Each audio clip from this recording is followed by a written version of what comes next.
Seguimos poniendo la mañana en camino, último tramo de la charla con Pedro Crivari y primer tramo de la charla con Juan Raúl Ferreira, y como justo se dio, no es común que los dos vengan a la mañana en camino el mismo día, y además porque desde distintas perspectivas se conocen desde hace tanto tiempo, me parecía lindo tenerlos a los dos a la vez en la misma mesa. Hola Juan, buen día y bienvenido. Buen día, bueno, un gran gusto. Además de todo eso, bueno, el tema que están hablando es un tema que...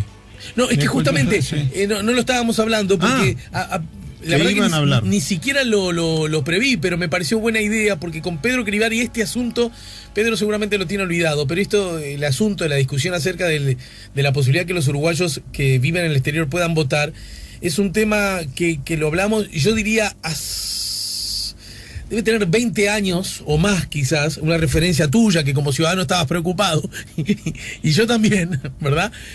Con lo que ya quiero que la gente sepa, yo lo he dicho muchas veces, pero me parece que es ético que la gente sepa que a propósito de la posibilidad de que los uruguayos voten y de que los uruguayos, todos, no importa el lugar donde vivan, tengan el derecho al voto, es algo con lo que yo estoy de acuerdo. Pedro Crivari, creo que tú también, ¿no? Sí, sí, del concepto, siempre, ¿no? Desde siempre.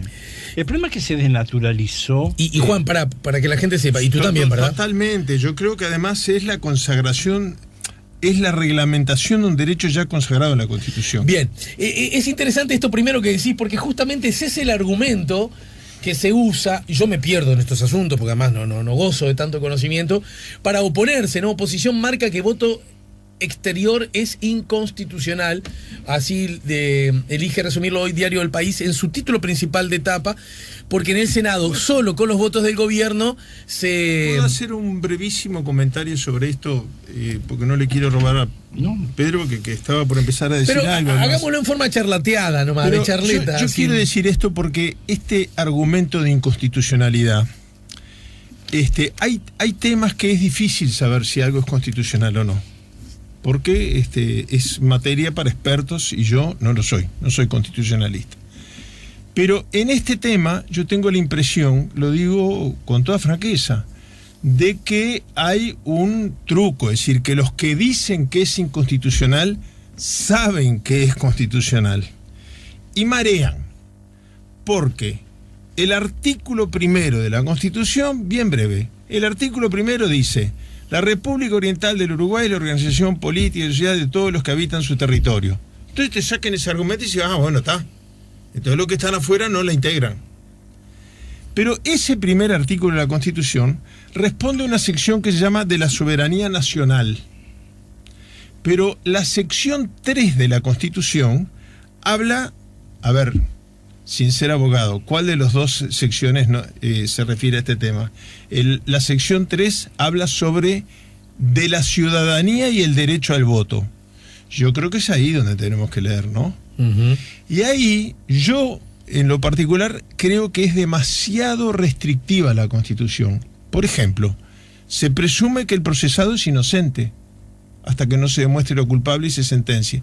Sin embargo, si tú estás procesado por un delito que en caso de declararte culpable te conlleva pena de penitenciaría, te suspenden la ciudadanía. Y en esa lista tan restrictiva, expresamente se establece que no es motivo de suspensión de la ciudadanía el no estar avecinado, el no vivir en territorio nacional. Y yo me pregunto lo siguiente, y con esto termino. Cuando todos los candidatos a la presidencia de la República hacen un cierre de campaña electoral en Buenos Aires, ¿es para pedirle a la gente que no vote? El doctor Sanguinetti, que yo tengo un gran respeto y que escribió un artículo muy duro le parecía poco ético que los que están en el exterior. Bueno, esa foto de la mesa familiar donde aparece él con su hermana, sus hermanos, etcétera, que viven en Buenos Aires, que vienen el día de las elecciones para cenar con él, no votan. Entonces yo creo que acá el argumento de inconstitucionalidad se está utilizando porque es efectista leer el primer artículo sin explicar que hay un artículo más abajo que se refiere específicamente al voto. Era esa la aclaración que quería hacer. Juan Raúl dejó poco para... No, yo lo que creo, y justamente yo apuntaba a algo similar. de ser inconstitucional, habría que anular todas las últimas elecciones nacionales. Porque todos sabemos que desde Buenos Aires o de distintas provincias de la República Argentina vienen centenares y hasta millares de uruguayos residentes en el país vecino a ejercer su derecho al voto. Y vienen desde Brasil. Y quienes tienen dinero y pueden pagarse un pasaje aéreo de Estados Unidos, de Canadá, de Australia, hay quienes vienen, todos conocemos, gente que viene de México, de Europa. Entonces, me parece que se está llevando a un terreno equivocado. Se asocia que la gente, además no sé en base a qué, los uruguayos que viven en el exterior son todos votantes de un partido, ¿no? O en su gran mayoría. Y yo no creo que sea así. Yo no creo, ninguna elección en el mundo se ha resuelto con el voto de los ciudadanos de ese país que están en el exterior. Yo no conozco, digo, acá se habló de la incidencia del voto buquebús, se llamaba, sí, que fue un título de Página 12, si no me equivoco, el voto buquebús en la elección del 2004, si no me equivoco, que fue muy importante, sí, y es probable que quienes emigraron a Argentina haya una mayoría de ciudadanos votantes de Frente Amplio. Es probable. Tampoco hubo encuestas ni hay forma científica de verificarlo. Pero somos el único país del continente que no admite el derecho con la grata compañía de Honduras. Bueno, un país con problemas serios de institucionalidad, ¿no? Que la OEA mismo no reconoce el resultado electoral que hace que el actual presidente sea presidente. Acá hay un asunto, ni hablar que este tema tengo la convicción se le puede abordar desde distintos lugares, ¿no? Pero hay dos que a mí me interesa mucho porque creo que habla mucho de lo que somos nosotros como sociedad. Uno de ellos es el que recién insinuaste, Pedro, y es, alguien podría decir, el Frente Amplio quiere el voto de los ciudadanos del exterior porque tiene la convicción de que la mayoría de los ciudadanos, se habla de 500.000, serían votos para su fuerza política. Como principio hipotético, lo pongo arriba de la mesa.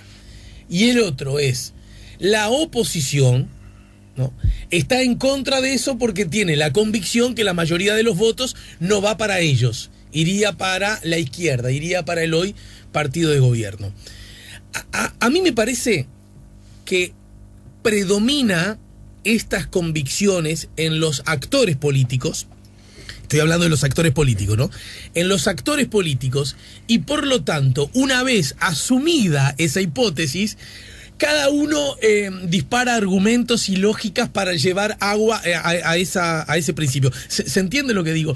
Y a mí me gustaría, como ciudadano, que venga un integrante de un partido de la oposición y diga, macho, ¿sabes qué? Yo no quiero el voto porque ya que no es algo que está resuelto, resolverlo sería fragilizar más mis potenciales electorales. Por supuesto que sería algo que hay que tener mucho coraje para admitirlo, porque nos llevaría entonces a debatir, bueno, yo que sé, mañana se le ocurre a alguien que Cerro Largo no vote porque muchos votos para el Partido Nacional, ponele, ¿no? O Rivera. O Rivera para el Partido Colorado. Siguen ganando los Colorados. Bien. Y después hay otro tema, la verdad yo no quiero sacarle la pata al lazo, sacar la pata del lazo, y tiene que ver con el colectivo, con los ciudadanos, que más allá de simpatías o antipatías, yo veo que se escucha constantemente, probablemente oyentes de La Mañana en Camino, ahora que como siempre tienen derecho a participar a través del 099-894-987, uno de los argumentos tiene que ver con una especie de, utilizo estas palabras pero no sé si son las más justas, de enojo, de resentimiento, de bronca, de algo que no es agradable con el compatriota que no vive. El compatriota que, como somos tan pocos, si no es primo, fue vecino, si no es vecino, es sobrino, si no es sobrino, es tío, si no es tío, es hermano de mi novia. ¿Se entiende? No es unos tipos rarísimos que no tengo idea de dónde salieron y que decidieron como ratas abandonar el barco cuando acá las cosas estaban mal. Y sin embargo, es como cruzar la aduana y se transforman en un imaginario rarísimo al que tenemos que cortarles derechos. Esa perspectiva, lo quiero decir, a mí no me da buena vibración, no me gusta nada. Pero ¿existe o no existe, Pedro, Sí, Juan sí. Raúl? ¿No existe esa Sí, perspectiva, sí. acaso? Es muy doloroso, pero sí. Sí, da tristeza, provoca tristeza. Es decir, yo soy hijo de italiano y sé cómo lo que implica para los italianos poder votar y tengo amigos españoles y ahora estamos con cantidad importante de venezolanos residiendo y en la última elección en el edificio donde yo vivo había venezolanos que temprano se iban a votar felices de poder ejercer el voto. Entonces provoca tristeza. Además hay otro concepto por ahí no formulado tal vez en el debate en el Parlamento, en el debate político, pero sí en las redes, que prácticamente la República debería ser la República de los contribuyentes, ¿no? Sí, claro. ¿No? Es decir, no pagan, nosotros pagamos los impuestos. Entonces es como desnaturalizar. Van a votar y se van y nos dejan el mamarracho que hayan elegido. Es decir, parten de la base de que el que viene va a votar al peor. Una cosa rarísima. Pero además esto que dice Pedro del voto italiano, bueno, el periodista que yo conozco, capaz que hay uno que ha escrito o hablado más, que más campaña ha hecho contra el voto exterior de los uruguayos, es nieto de italiano, es hijo de italianos y es candidato al Senado por Italia. Yo digo, ¿cómo?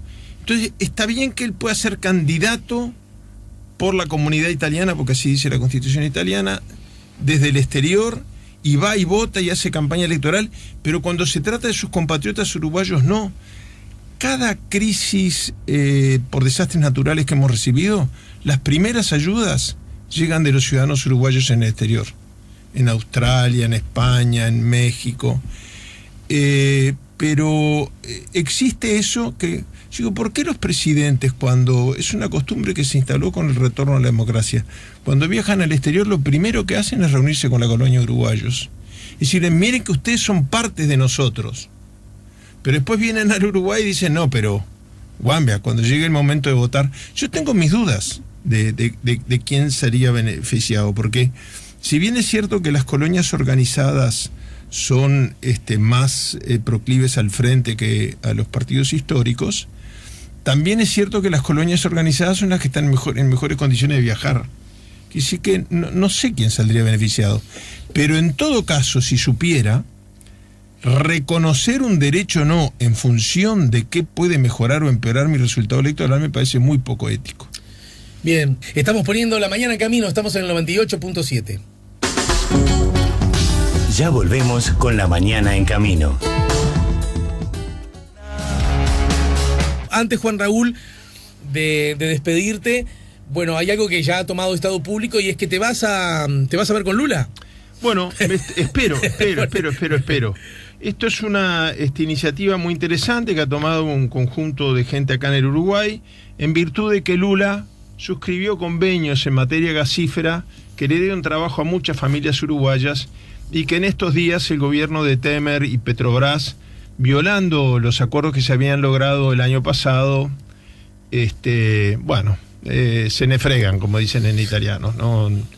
Se amparan en la ley de flexibilización laboral del presidente Temer y sin despido ni nada quedarían, si esto se perpetra, casi que 200 familias sin trabajo en el Uruguay. Entonces, la gente del sindicato del gas quiso armar una muy pequeña delegación que participe de una movilización que va a haber por la libertad de Lula y que Lula nos ha concedido además una entrevista, lo que no es una garantía de que la entrevista se realice porque, vamos a ver. De todas maneras se ha tomado con mucho cariño el tema el arzobispo de Curitiba, que nos va a acompañar, y la compañía de él probablemente nos permita estar ahí. Ajá. Pero de todas maneras, por lo menos vamos a hacer un acto de presencia, y aunque sea se va a tener que asomar a la ventana, porque vienen acompañándome o acompañándonos todos a todos, Larbanoy y Carrero, y le van a dedicar una serenata. No nos dejan poner amplificación, ¿no? Bueno, mirá que soplan igual, se escucha de lejos. Sí, yo les tengo mucha fe en la capela pero te das cuenta del honor que es para mí poderme reencontrar con Lula, si Dios quiere, pero sobre todo viajar acompañado además por Federico Barrios del Sindicato del Gas y Juan Castillo, para que fuera una delegación representativa de la cultura, de la política, del arte y del sindicalismo. Está previsto una reunión a las 10 de la mañana con el arzobispo, que se ha ofrecido a hacerse presente en el momento en que él nos ha conseguido la entrevista, porque a veces la policía deja pasar, a veces no. Hace un par de días una religiosa budista pudo entrar y hablar con él.